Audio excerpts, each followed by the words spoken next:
येथील ग्रामदेवता श्री महालक्ष्मी देवी हिच्या चरणी वंदन करून भगवान श्रीकृष्ण यांच्या चरणी वंदन करतो। आजच्या या विशेष अशा पत्रकार परिषदेत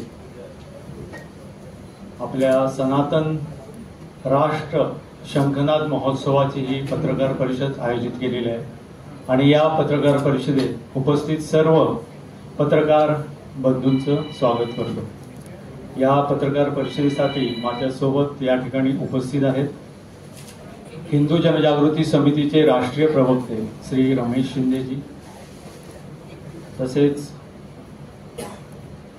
म्हापसा येथील उद्योजक श्री राघव शेट्टीजी, आर्ट ऑफ लिव्हिंगचे श्री संतोष गोडगेजी, सनातन संस्थेचे राष्ट्रीय प्रवक्ता श्री चेतन राजन्सजी, भारत स्वाभिमानचे श्री कमलेश बांदेकरजी, ब्राह्मण महासंघ गोवाचे श्री राज शर्माजी, कुंडई तपोभूमी येथील पद्मनाभ संप्रदायाचे श्री सुजन नाईकजी, आपले जगद्गुरु स्वामी नरेंद्राचार्य स्वामी महाराजांचे अनुयायी श्री अनिल नाईकजी आणि होंडा येथील बिझनेस अँड प्रोफेशनल फोरमचे चेअरमॅन आणि ग्रीन आर्मी फाउंडेशनचे चेअरमॅन श्री मनोज गावकरजी या आजच्या पत्रकार परिषदेत उपस्थित आहेत। पुढील प्रास्ताविक आणि विषय मांडण्यासाठी मी श्री चेतन राजन्स यांना विनंती करतो। धन्यवाद। सर्व पत्रकार बंधूंचं हार्दिक स्वागत आणि नमस्कार। यावर्षी आपल्या सगळ्यांना माहिती आहे की सनातन संस्थेला 25 वर्ष पूर्ण होत आहेत। सनातन संस्थेचे संस्थापक सच्चिदानंद परब्रह्म डॉक्टर आठवले यांच्या मार्गदर्शनाखाली आपल्या गोमंतकाच्या पवित्र भूमीमध्ये गेली 25 वर्ष सनातन संस्था ही अथक आध्यात्मिक सेवा करत आहे। सनातन संस्थेचं हे जे रौप्य महोत्सवी वर्ष आहे आणि सनातन संस्थेचे संस्थापक सच्चिदानंद परब्रह्म डॉक्टर आठवले यांचा 83वा जन्मोत्सव या दृष्टिकोनातनं दोन्हींचं औचित्य साधून गोव्यामध्ये सनातन राष्ट्र शंखनाद महोत्सव आयोजित करण्याचं आम्ही निश्चित केलं आहे। आज या पत्रकार परिषदेला आम्ही सगळेजण विविध संस्थांचे प्रतिनिधी एकत्रित आहोत। तर ती या महोत्सवाची स्वागत समिती आहे आणि मला सांगायला आनंद होईल की सनातन संस्थेच्या या रौप्य महोत्सवानिमित्त आम्ही ठरवलं होतं की भारताला रामराज्य स्वरूप आदर्श राष्ट्र घडवण्यासाठी आपण सर्व आध्यात्मिक संस्था आणि हिंदू संघटना यांनी सामूहिक संकल्प करायचा आणि तो सामूहिक संकल्प आम्ही सनातन राष्ट्र शंखनाद महोत्सवाच्या निमित्ताने करणार आहोत। यातून भारतभरातल्या आध्यात्मिक संस्था, भारतभरातल्या सनातन धर्मासाठी समर्पित संघटना यांचं एकत्रीकरण होईल, त्यांच्यामध्ये धर्मबंधुत्व जागृत होईल, अशा प्रकारचा हा कार्यक्रम आहे। या कार्यक्रमाला भारतभरातले विविध आध्यात्मिक संस्थांचे प्रतिनिधी, संत, प्रणेते, विविध सनातन धर्मासाठी समर्पित असे नेते, कार्यकर्ते, अधिवक्ते यांचा एकत्रीकरण होणार आहे। जवळजवळ 20 सहस्त्र भक्त सनातन धर्माचे एकत्रित येतील अशा प्रकारचा हा कार्यक्रम आहे।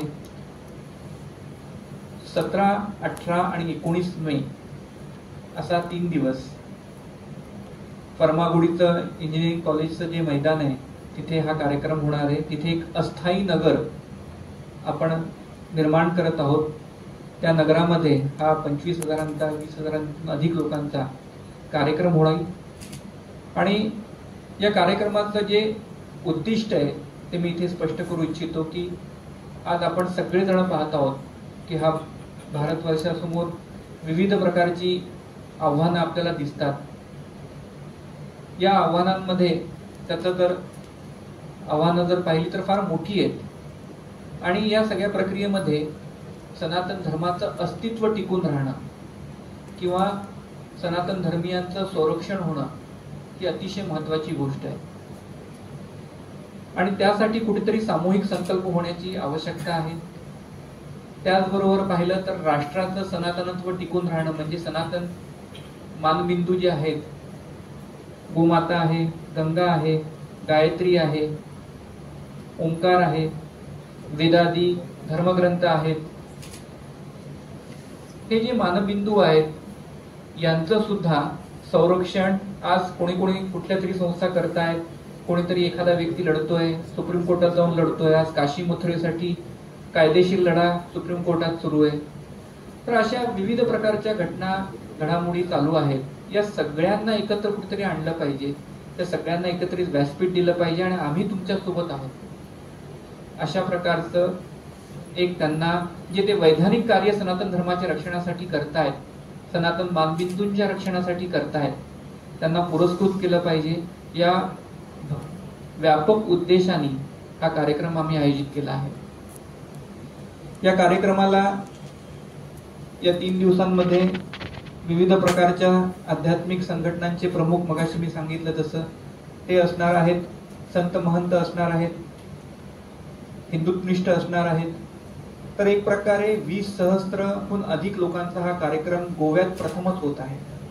अशा प्रकारचं आध्यात्मिक संमेलन हे प्रथमच होत आहे आणि त्या दृष्टिकोनातनं हल्लीच प्रयागराज इथे कुंभमेळा झाला, पण एवढ्या मोठ्या संख्येने आजपर्यंतचा हा गोमंतकाच्या इतिहासातला मोठा कार्यक्रम असेल, पहिला कार्यक्रम असेल आणि या निमित्त हा जणू गोमंतकीयांसाठी कुंभमेळा भासेल अशा प्रकारचं हे आयोजन असणार आहे. आणि यातनं धर्म आणि अध्यात्माची जी ज्ञानगंगा आहे ती आपल्या गोमंतकाच्या भूमीतून प्रवाहित होणार आहे. त्यामुळे आज या कार्यक्रमाचं जे मुख्य उद्देश आहे तो आपल्या सगळ्यांपर्यंत पोहोचवणं हे आमचं कर्तव्य होतं. कार्यक्रम 2 महिन्यांवर आहे, तर आपल्या सगळ्यांना याची कल्पना यावी यासाठी आज आम्ही उद्देश स्पष्ट केला. माझ्यासोबत आज कमलेशजी बांदेकर आहेत की जे भारत स्वाभिमानची थोडक्यात भूमिका आपल्या समक्ष ठेवतील. धन्यवाद. सनातन राष्ट्र शंखनाद महोत्सव असा अतिभव्य असा आध्यात्मिक संस्था आणि धर्मासाठी झटणाऱ्या सर्व संस्थांचा एकत्रीकरणाचा हा जो गोव्यातला कुंभ आहे, कुंभमेळा असं आपण ज्याला म्हणू शकतो, त्याच्या आयोजनासाठी मी सर्वात प्रथम सनातन संस्थेचे आणि संपूर्ण साधकांचे आणि पूज्य सच्चिदानंद परब्रह्म डॉक्टर आठवलेजींचे मनापासून धन्यवाद मानतो आणि कृतज्ञता व्यक्त करतो. संपूर्ण पतंजली परिवारातर्फे आम्ही पूर्णपणे या सनातन राष्ट्र शंखनाद महोत्सवासाठी आम्ही तुमच्या सोबत आहोत. त्याचबरोबर ज्या प्रकारचे सहाय्य लागेल त्या सर्व प्रकारचे सहाय्य पतंजलीतर्फे आम्ही सेवेच्या स्वरूपात देण्याचा संकल्प करतो. त्याचबरोबर आमचे परमपूज्य योगगुरु श्री स्वामी रामदेवजी महाराज यांच्यापर्यंत सुद्धा आम्ही ह्या कार्यक्रमाला त्यांना निमंत्रण जे आहे ते पोचवलेलं आहे आणि अनेक संत महंत पण विविध संस्थांचे शीर्ष प्रतिनिधी या उपक्रमाला उपस्थित राहणार आहेत आणि 20,000 पेक्षा जास्त राष्ट्रप्रेमी सनातन धर्मप्रेमी एकत्र जमणार आहेत. सो गोव्यासाठी आणि गोवेकरांसाठी ही एक उत्तम पर्वणी आहे. जसं कुंभमेळ्यामध्ये भरभरून संपूर्ण भारतातून प्रतिसाद मिळाला, तसाच गोव्यातील प्रत्येक घरातून ह्या उपक्रमासाठी, ह्या महोत्सवासाठी किमान एक प्रतिनिधी तिन्ही दिवस उपस्थित राहावा असं आवाहन मी ह्या निमित्ताने संपूर्ण गोवेकरांना करू इच्छितो. आणि सर्व प्रकारचं सहकार्य, कारण येणारा काळ हा सनातनचा काळ आहे. सनातन